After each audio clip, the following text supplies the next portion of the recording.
नमस्कार प्रिय दर्शकों, हाजिर हूं मैं जन्म कुंडली अध्ययन करने के लिए। एक जन्म कुंडली लेकर आप सबके सम्मुख उपस्थित हुआ हूं। ये जन्म कुंडली एक युवती की है।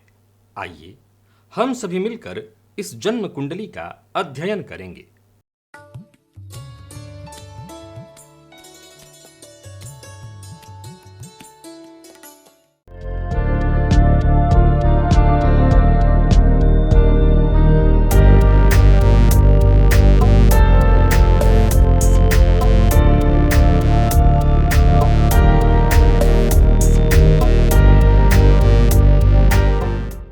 मैं जन्म की तारीख आपको एक बार बता देता हूं। जन्म का समय, जन्म स्थान, आप जन्म कुंडली का निर्माण कर लीजिए। जन्म की तारीख है 29 अप्रैल 2003 और जन्म का जो समय है वो सायंकाल 6:25 का है, दुर्ग, छत्तीसगढ़।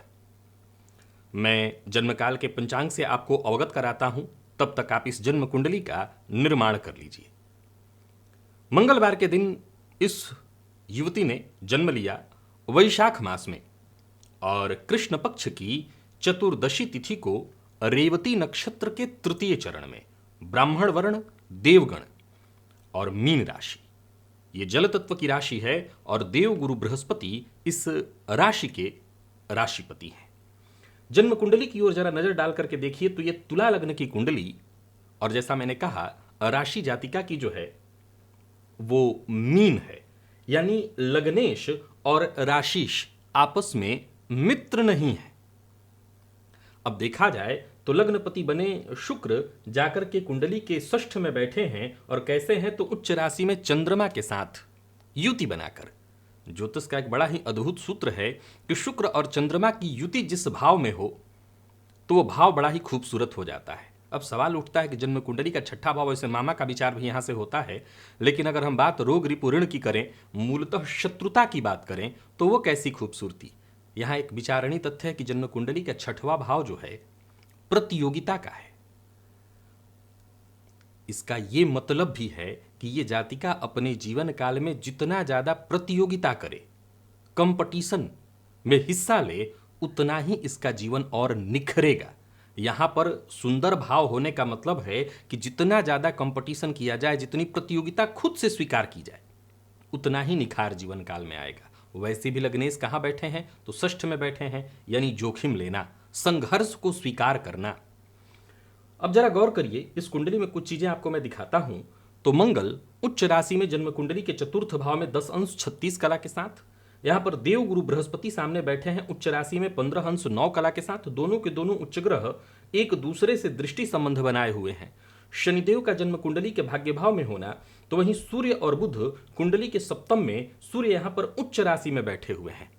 अब कमाल देखिए कि सूर्य का जन्म कुंडली के सप्तम में उच्च का होना बहुत अच्छा नहीं माना गया है, क्योंकि भाव के दृष्टिकोण से इनके लिए नीच राशि की स्थिति है। वैसे ही यदि हम बात चंद्रमा की, मंगल की करें और गुरु की करें, तो ये तीनों और के तीनों जो उच्च राशि के ग्रह हैं, अगर आप समझने का प्रयत्न करें तो भाव के दृष्टिकोण से अपनी नीच राशि में बैठे हैं। लेकिन चूंकि केंद्र में 3 ग्रह जो दिखाई पड़ रहे हैं उच्च के, इसे एक और नजरिए से देखना है कि सूर्य जिस राशि में उच्च के हुए हैं उसका राशिपति उच्च का हो गया है।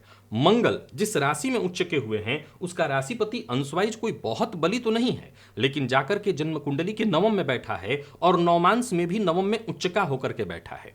और देव गुरु बृहस्पति जिसकी राशि में उच्च के हुए हैं वो गुरु से परिवर्तन में है, यानी गुरु चंद्रमा का नवम पंचम योग और शुक्र चंद्रमा की युति पर गुरु की दृष्टि। यानी प्रथम दृष्टया ग्रह स्थितियों को यदि आप देखें तो ये जबरदस्त स्थिति दिखाई पड़ रही है। मैं आपको एक और बात बता दूं कि चलित में भी कोई ग्रह परिवर्तित नहीं हो रहा है, लगभग सभी ग्रह अपना श्रेष्ठ फल दे रहे हैं। अब मैंने एक पॉइंट कहा था कि जातिका का जो जन्म है वो कृष्ण पक्ष के चतुर्दशी का है, यानी चंद्रमा बलहीन है। षडबल जाकर के जब आप देखते हैं तो आपको एक चीज दिखाई पड़ेगा कि षडबल में इस जातिका की कुंडली में सूर्य बली है, मंगल बली है और शनिदेव सर्वाधिक श्रेष्ठ बली, ये तीनों के तीनों ग्रह हैं। अब बात तुला लग्न की कुंडली की चल रही है। यहां सूर्य और मंगल का बली होना, गुरु का बली होना कोई बहुत श्रेष्ठ स्थिति को जन्म नहीं दिलाता। हाँ, शनिदेव का षड्बल में बली होना ये अत्यंत श्रेष्ठ है। ये जातिका के लिए भाग्य उदय कराने वाला है। प्रिय दर्शकों, ज्योतिष शास्त्र में वो सभी ग्रह जो कि अपनी उच्च राशि में हों उनको सर्वाधिक श्रेष्ठ ग्रह की संज्ञा दी गई है, वो सर्वाधिक श्रेष्ठ ग्रह माने गए हैं। अब ऐसे ग्रह जो कि गुरु जैसा ग्रह अकारक भी हो तब भी यदि उच्च का होकर के बैठा है तो वो कहीं ना कहीं श्रेष्ठ फल प्रदाता अवश्य बनेगा। जातिका की कुंडली में वो षष्ठेश होकर के कर्म में बैठा है और षष्ठेश होकर के कर्म में बैठने के चलते मैंने पहले ही पॉइंट में ये क्लियर किया कि जातिका अपने जीवन काल में जितनी प्रतियोगिता को स्वीकार करे, संघर्ष को स्वीकार करे, उतना ही उसका ग्रोथ जबरदस्त होगा। और देखिए यहां मंगल गुरु का आमने सामने का संबंध हो जाना, ज्योतिष शास्त्र में इसे एक ऐसे वृक्ष की कल्पना वाली संज्ञा दी गई है जिसके नीचे बैठ करके आप जो चाहें वो आपको मिल जाए, क्योंकि मंगल कौन है तो मंगल पुरुषार्थ है और गुरु कौन है तो ज्ञान है। इन दोनों का अद्भुत संयोग जातक को जीवन काल में सब कुछ प्रदान कराने वाला है। अब सूर्य की दृष्टि का लग्न पर पड़ना और केंद्र में चाहे ग्रह दृष्टि लग्न पर डाल रहे हो या न डाल रहे हो, केंद्र के ग्रह लग्न को अवश्य प्रभावित करते हैं। तो जातिका के अंदर वैसे कहीं ना कहीं थोड़ी अहंकार की वृत्ति आएगी, लेकिन है ये देवगण की, फिर भी अहंकार पर नियंत्रण रखना बेहद आवश्यक है। अब यहाँ एक चीज और गौर करिए तो सूर्य बुध की युति दिखाई पड़ रही है। बुध भाग्यपति बनकर के सप्तम में बैठे हुए हैं, राहु का कुंडली के अष्टम में और केतु को जन्म कुंडली के दूसरे भाव में आप देख रहे हैं अपनी उच्च राशि में बैठे हैं। केतु को आकस्मिक धन कारक कहा गया है, तो यह राहु केतु भी इस कुंडली में अपनी उच्च राशि में आपको दिखाई पड़ रहे हैं। यानी कुल मिलाकर के देखें तो ग्रह स्थितियां जबरदस्त। इस जातिका को वर्तमान समय में शुक्र की दशा चल रही है और शुक्र की दशा में चंद्रमा का अंतर शुक्र चंद्रमा की युति कुंडली के षष्ठ में है। कुछ प्रश्न है इनके, मैं जरा इनके बारे में आपको बता दूं। इनका पहला प्रश्न है कि बीए फाइनल ईयर में है, आईएएस बनना चाहती है, अगले वर्ष एग्जाम देना चाहती है, इसमें कब सफलता मिलेगी? इसमें कहीं कोई दो मत नहीं कि इस कुंडली में बल तो है। प्रिय दर्शकों, आईएएस बनने के लिए कुंडली कोई अलग कुंडली नहीं होती है।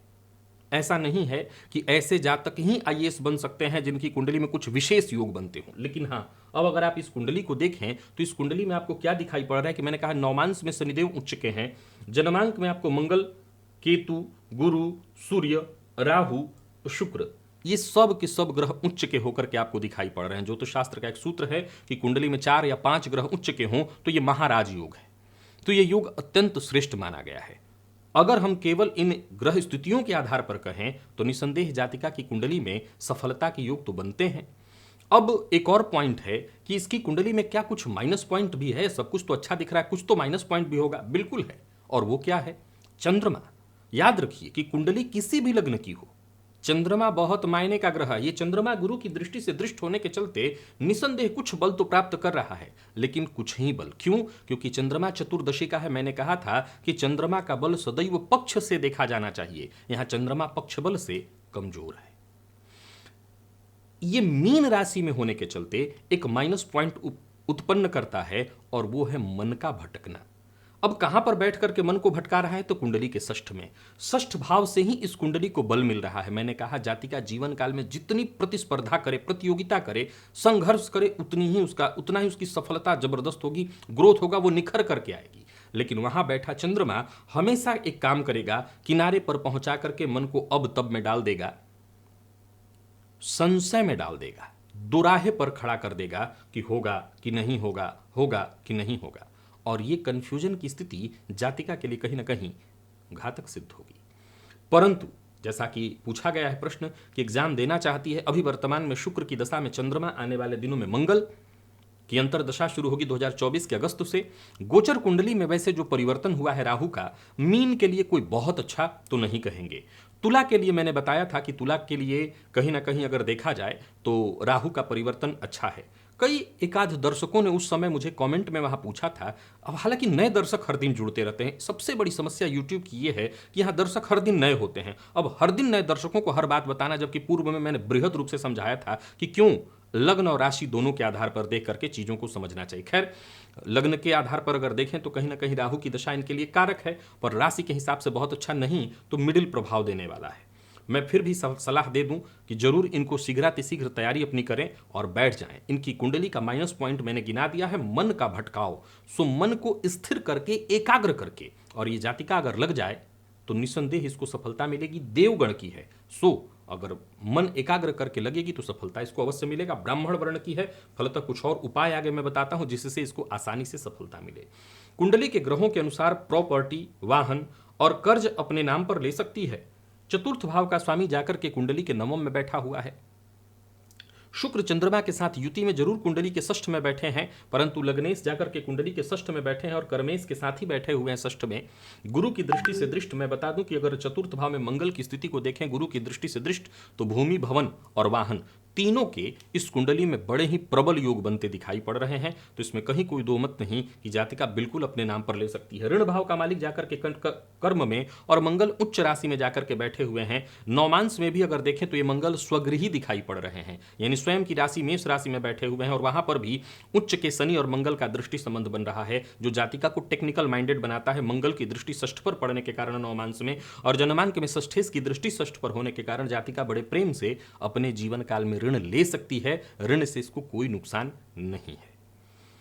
स्वास्थ्य के बारे में बताइए। देखा जाए तो इनकी कुंडली में चंद्रमा का कुंडली के षष्ठ में होना कई बार कफ जन्य रोग की संभावना बना देता है। वहीं कुंडली के षष्ठ में गुरु की राशि के बारे में सदैव अपने कार्यक्रमों में एक बात मैं कहा करता हूं, ऐसे जातकों को जीवन काल में अपने खान पान पर बहुत नियंत्रण रखना चाहिए, पेट का ख्याल रखना चाहिए। वैसे भी देखा जाए तो पंचम भाव पापकर्तरी योग में है, मंगल और चंद्रमा के मध्य। यहाँ चंद्रमा याद रखिएगा पाप ग्रह है, फलतः पंचम भाव पापकर्तरी योग में होने के कारण गुरु वैसे तो उच्च राशि में बैठकर के षष्ठ भाव को देख रहे हैं, वो बचाएंगे अवश्य, लेकिन फिर भी मैं सलाह दूंगा कि जातिका को अपने खान पान पर बहुत नियंत्रण रखना चाहिए, पेट जन्य रोग की संभावना बनेगी। अब जन्म कुंडली में अगर देखें तो रोग की स्थिति पर अगर गौर करें तो राहु कुंडली के अष्टम में बैठा है और दूसरे भाव में केतु, दूसरे भाव में बैठे केतु वृश्चिक राशि में बैठे हुए हैं। और यहां पर राहु केतु का जो संबंध, मंगल वैसे तो षडबल में सबसे बली नहीं है लेकिन तीसरा बली ग्रह है। याद रखिएगा कि स्त्रियों की कुंडली में मंगल का बहुत बली होना कुछ अच्छाई भी देता है तो कुछ बुराई भी देता है। मंगल और चंद्रमा का संबंध ही रज की उत्पत्ति स्त्री की कुंडली के लिए करा देता है। जैसे पुरुषों की कुंडली में स्पर्म को देखने के लिए, वीर्य को देखने के लिए शुक्र को देखा जाता है, वैसे स्त्री की कुंडली में मंगल और चंद्रमा को देखा जाता है। मंगल का बली होना जातिका के लिए संतानोत्पत्ति के लिए श्रेष्ठ माना जाएगा, लेकिन मैंने कई कुंडलियों में इस बात को देखा है और बताया भी है कि मंगल बहुत बली हो तो ऐसी लड़कियों को विशेष करके जीवन के शुरुआती दौर में जब पीरियड्स की शुरुआत होती है वहां पर उनको बहुत भयानक कष्ट होता है। और वैसे ही अगर मंगल बहुत बली स्थिति में हो तो कई बार ऐसा भी देखने में आया है कि ऐसी स्त्रियों को आगे चलकर के एकाध यूट्रिस इत्यादि से संबंधित ऑपरेशन से भी गुजरना पड़ता है। लेकिन ये कोई बहुत बड़ी समस्या नहीं है, आजकल के लिए ये आम बात हो गई है, तो मुझे नहीं लगता है कि कोई ये बहुत बड़ी चिंता की बात है। फिर भी ये जो संबंध कुंडली में बना हुआ है जरूर ध्यान देने योग्य है, इस पर विचार कीजिएगा। पूछा गया है कि इसके दांत के ऊपर दांत आ गए हैं, हंसती है तो दांत दिखाई देता है, बहुत बुरा दिखता है और दांत से कुछ न कुछ परेशानी रहती है। इसका उपाय देखा जाए तो इसके लिए समझने की आवश्यकता है। जन्म कुंडली का दूसरा भाव ये मुंह का भाव है और मंगल उसके स्वामी जाकर के कुंडली के चतुर्थ भाव में बैठे हैं। जैसा मैंने कहा कि कालपुरुष की कुंडली के हिसाब से अपनी नीच राशि में ये बैठे हुए हैं, परंतु गुरु की दृष्टि द्वितीय भाव पर पड़ रही है और ये केतु राहु का जो संबंध है भ्रामक स्थिति द्वितीय भाव से संबंधित, यानी दांत पर दांत आना भी एक तरह से कई बार ऐसी स्थिति को उत्पन्न करा देता है। लेकिन मैं आपको बता दूं कि शनिदेव अगर देखें तो हमारे मुंह में दांत बहुत दीर्घ काल के लिए है, तो जो भी चीजें हमारे शरीर में दीर्घ काल के लिए है वो सब शनि के प्रभाव में आ जाते हैं। तो शनिदेव इस कुंडली में मृगशिरा नक्षत्र जो कि मंगल का नक्षत्र है जाकर के कुंडली के नवम भाव बुध की राशि में, जन्म कुंडली में यदि बुध पीड़ित हो तब भी जातक को दंत रोग होने लगता है। इस कुंडली में अगर देखें तो बुध और मंगल ने आपस में परिवर्तन किया है, लेकिन गौर करें तो बुध कैसा है तो 26 अंश 14 कला के साथ होने के कारण मृत अवस्था में है। इसके चलते दंत रोग की शिकायत बनी रहने लगती है। नौमांस में भी देखने से पता चलता है कि ये मंगल बुध की ही राशि में बैठे हुए हैं, तो दंत रोग में बुध के कारण ऐसी परेशानियां उत्पन्न होती है। इसके लिए मैं कुछ उपाय बता देता हूं। अब दांत पे दांत जो निकल रहे हैं उसके लिए तो डॉक्टर क्या कह रहे हैं उसको निकाल करके निकालेंगे या दांतों को सेट करेंगे। आजकल तो डॉक्टर दांतों को सेट भी कर देते हैं, जो एक्स्ट्रा दांत उसको बाहर निकाल देंगे। तो एक बार डेंटिस्ट को दिखाइए। लेकिन बाकी इसके लिए बुध के चलते और शनिजन्य पीड़ा के चलते जो भी दांत से संबंधित परेशानी है मैं उसका रास्ता आपको अवश्य बताता हूं। ससुराल कैसा मिलेगा, वैवाहिक जीवन कैसा होगा। सप्तम भाव का जाकर के कुंडली के चतुर्थ में होना, देव गुरु बृहस्पति उच्च राशि में बैठे हैं जो कि पति के कारक हैं। नौमांस में भी ये गुरु दशम में ही बैठे हैं, उनका कारक भाव है। अब देखा जाए तो जन्म कुंडली के सप्तम में सूर्य जन्मांक और नौमांस दोनों में ही बैठे हैं। सूर्य नौमांस में भी सिंह राशि में बैठे हुए हैं। जातिका का जो नौमांस है वो कुंभ लग्न का है नौमांस। अब जब जरा गौर करिए कि सूर्य का कुंडली के सप्तम में उच्च का होकर के बैठना, यानी कहीं ना कहीं पति को भी ऊंचे पद का, बड़े पद का दिला रहा है, क्योंकि मंगल उच्च राशि में बैठे हैं तो पति, सीधी सी बात है, कोई बड़े पोस्ट का ही दिखाई पड़ रहा है। एक बड़ा आसान सा एक तर्क दिखाई पड़ता है कि अगर ये भी किसी बड़े पद पर हो तो पति उतनी ही आसानी से बड़े पद वाला मिल सकता है। तो ये संभावना कड़ी जुड़ती दिखाई पड़ रही है। कैसा होगा पति का स्वभाव, अगर देखें तो मंगल से संबंधित हो तो थोड़ी उग्रता लिए हुए होगा, और कदकाठी के दृष्टिकोण से मंगल हृष्टपुष्ट और बढ़िया कदकाठी देता है, तो पति का स्वभाव थोड़ा गुस्सैल, अहंकारी, लेकिन सरकारी नौकरी से जुड़ा हुआ हो, इसकी संभावना प्रबल दिखा रहा है। और संभवतः ये जातिका जिस क्षेत्र में जाने की सोच रही है वहां उसके लिए आसान दिखाई पड़ता है। फिर भी अगर शुक्र से देखें तो जन्म स्थान से दक्षिण उत्तर, यानी कहीं ना कहीं स्वयं की मर्जी से विवाह को प्रदर्शित कर रहा है। तो ये भी संभव है कि अब अगर आज के इस परिवेश में देखें तो अगर ये कहीं बड़े पद पर पहुंच जाती है, जो कि संभावना प्रबल है, तो जाहिर सी बात है कि माता पिता शायद नहीं ढूंढें, अपने मन से ही ऐसे बच्चे विवाह करने की सोचते हैं, तो वो संभावना यह दिखाई पड़ती है। तो जैसा आपने पूछा है कि वैवाहिक जीवन और ससुराल, ससुराल शब्द की जब बात आती है तो मैं एक लाइन सदैव कहा करता हूं, देखिए ससुराल से कोई ज्यादा मतलब नहीं होता, मतलब पति से होता है। इसका मतलब सास ससुर का कोई मायने नहीं है, नहीं, बिल्कुल है। सास ससुर से ही तो ससुराल है, पति ससुराल थोड़ी है, ससुराल सास ससुर से ही है, तो फिर कैसे मतलब नहीं है। असल में पति अपने पत्नी को समझता हो, दोनों के विचार एक साथ मिलते हों, दोनों के विचार, तो विश्वास रखिए कि माता पिता की भी कोई ऐसी दखलंदाजी नहीं होगी जिससे ससुराल और दाम्पत्य खराब हो।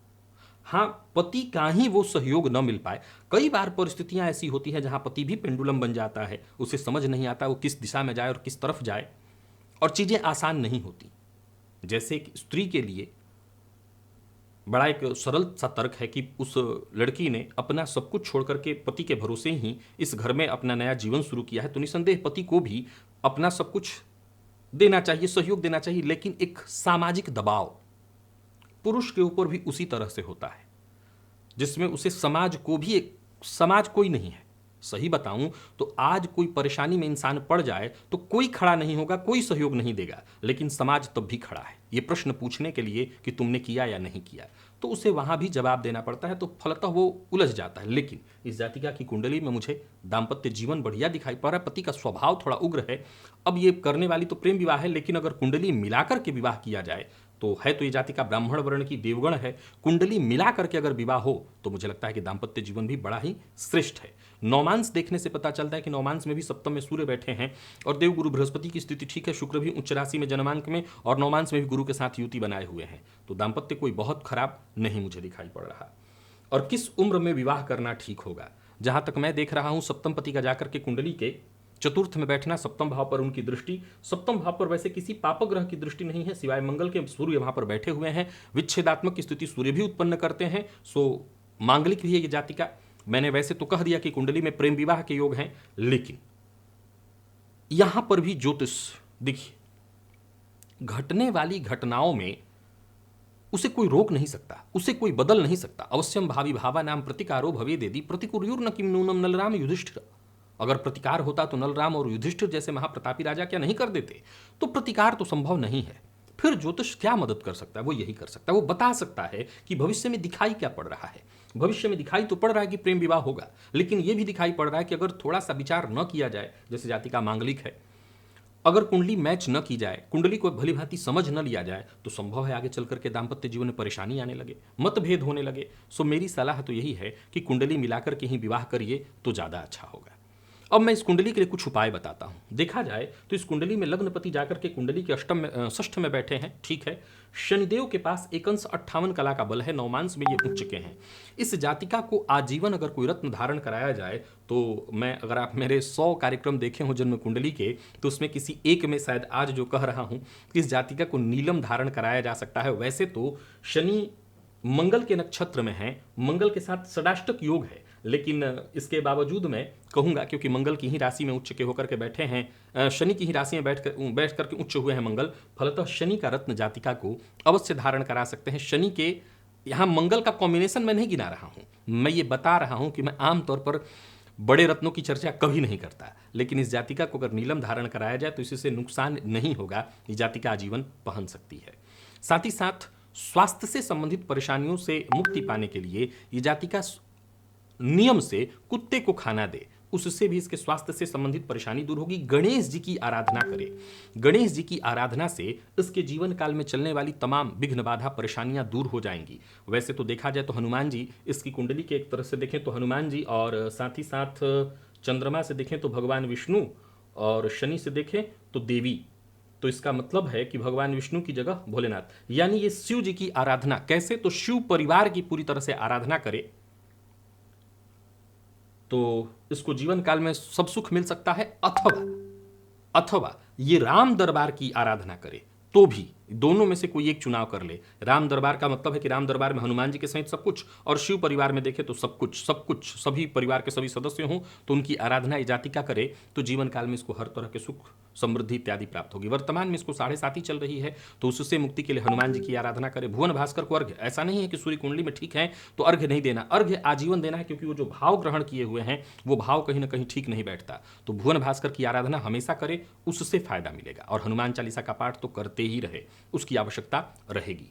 बाकी इस कुंडली में जैसा कि मैं देख पा रहा हूं, रोग इत्यादि के लिए कहीं कोई विशेष और दूसरा उपाय नहीं करना। दांत के लिए वही गणेश जी की आराधना करने से भी फायदा मिल जाएगा, या बुधवार के दिन गणेश जी को जाकर के दूर्वार्पित करे, और एक बार डॉक्टर से कायदे से दिखवा ले। विशेष करके जैसा मैं देख रहा हूं 2024 में अगस्त के बाद अगर डॉक्टर कहते हैं कि इसको सर्जरी इत्यादि करके ठीक करना है, कुछ दांत अगर बाहर कुछ सेट हो जाते हैं सारे दांत तो ठीक, नहीं कुछ बाहर निकालने हैं तो बाहर निकाल सकते हैं, डॉक्टर उसको ठीक कर देंगे। बाकी ऐसे कोई चिंता की आवश्यकता नहीं है। बाकी इस कुंडली में ऐसी कोई चिंता की बात नहीं है, कहीं कोई परेशानी नहीं है। शिव जी की आराधना इसलिए भी मैंने कही थी क्योंकि चंद्रमा कमजोर पड़ रहे हैं, तो शिव जी की आराधना से चंद्रमा जो कि कमजोर पड़ रहे हैं, चतुर्दशी के चंद्रमा कमजोर हो जाते हैं, पापाग्रह बन जाते हैं, तो वो मन को बहुत अशांत रखेंगे, तो वो ठीक हो जाएगा। तो वो कर ले जातिका। अथवा प्रत्येक माह की पूर्णिमा को सायंकाल चंद्रमा को दूध से अर्घ दे दे, उससे भी ये चंद्रमा ठीक हो जाएंगे। तो आशा करता हूं इस जन्म कुंडली के लिए मुझे जितने आवश्यकता उपाय की थी, मैंने नीलम की बात कही थी, रत्ती नहीं बताया था। ये जातिका अगर नीलम धारण करे तो लगभग 7.25 रत्ती का नीलम चांदी की अंगूठी में बनवा करके मिडिल फिंगर मध्यमा उंगली में आजीवन के लिए धारण कर सकती है। तो बस इतना ही कहना था मुझे इस कुंडली के बारे में। यदि आप इस कुंडली के संदर्भ में कुछ कहना चाहते हैं तो कमेंट में आपका स्वागत है। आज के लिए बस इतना ही, इजाजत दीजिए, पुनः मुलाकात होगी। तब तक के लिए नमस्कार।